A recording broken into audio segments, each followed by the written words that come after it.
Nadreen, ये कहानी किसी एक मुआहदे या रोड की नहीं बल्कि उस लम्हे की है जब पाकिस्तान ने रुकने के बजाय रास्ता बदलने का फैसला किया। जब अफगानिस्तान का दरवाजा गैर यकीनी हुआ तो यह सवाल था, क्या पाकिस्तान की तिजारत, तवानाई और मईशत भी वहीं रुक जाएगी? तो जवाब नहीं में आया और यहीं से पाकिस्तान और आज़रबाईजान की शराकतदारी ने नई शक्ल इख्तियार की। इस वीडियो को एंड तक देखिएगा। नाज़रीन, कई दहाइयों से यह तासुर रहा कि वस्ती एशिया तक एक्सेस का वाहिद रास्ता अफगानिस्तान है।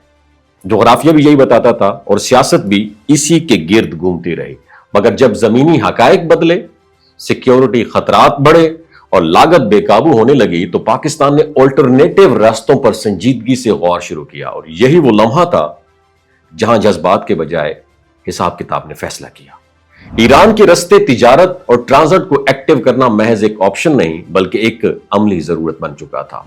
गवादर से ईरान की सरहद तक रास्ता जो है, मुख्तसर फासला, जदीद हाईवेज और निस्बतन महफूज राहदारी ने पाकिस्तान को बैनुल अक़वामी कॉरिडोर से कनेक्ट कर दिया और यही रास्ता आगे आज़रबाईजान के रास्ते जो है बहीरा जो है कज़वीन तक पहुंचता भी है, जहां बाकू खित्ते का एक अहम तिजारती मरकज बनता जा रहा है।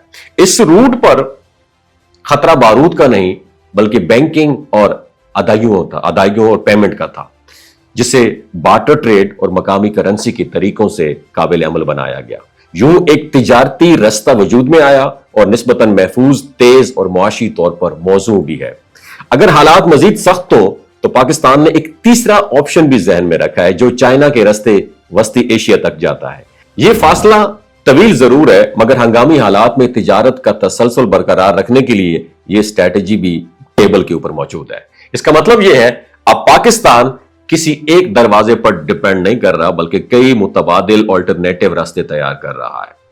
और इन रास्तों के बाद असल सवाल वो एनर्जी का है, क्योंकि मईशत की जो पल्स है, नब्ज है, वहीं पर धड़कती है। नादरीन, माजी में पाकिस्तान ऐसे मुआहदों में जकड़ा रहा जिसमें गैस या बिजली इस्तेमाल हो ना हो, पेमेंट लाजमी थी। इन मुआहदों ने कौमी खजाने पर भारी बोझ डाले रखा और यही वो जगह है जहां आज़रबाईजान के साथ नया तवानाई एनर्जी मॉडल एक बहुत बड़ी तब्दीली लेकर आया। इस ताउन के तहत पाकिस्तान को LNG लचकदार बुनियादों पर फराहम की जा रही है, यानी जरूरत हो तो कार्गो लिया जाए और जरूरत ना हो तो इनकार पर किसी किस्म का कोई फाइन, कोई जुर्माना नहीं। और इसी लचक ने सबसे बड़ा फायदा दिया। गर्मियों में गैर जरूरी दरामदात से बचाव और सर्दियों में निस्बतन सस्ते कार्गो लेने से सालाना करोड़ों डॉलर की बचत मुमकिन हुई।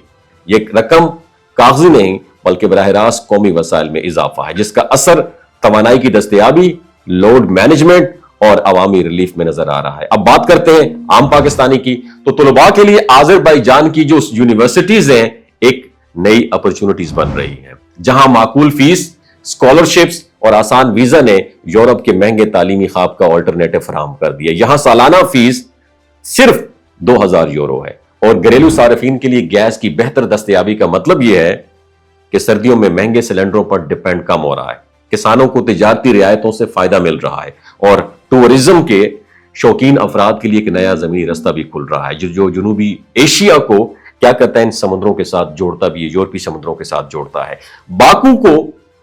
बाकू का अगर वीजा देखा जाए तो $20 में 3 घंटे के अंदर मिल जाता है। इन अहम फैसलों ने दोनों मुमालिक को ना सिर्फ करीब किया है बल्कि मजबूत भी किया है। आपकी क्या राय है नीचे कमेंट सेक्शन में जरूर बताइएगा। बहुत शुक्रिया।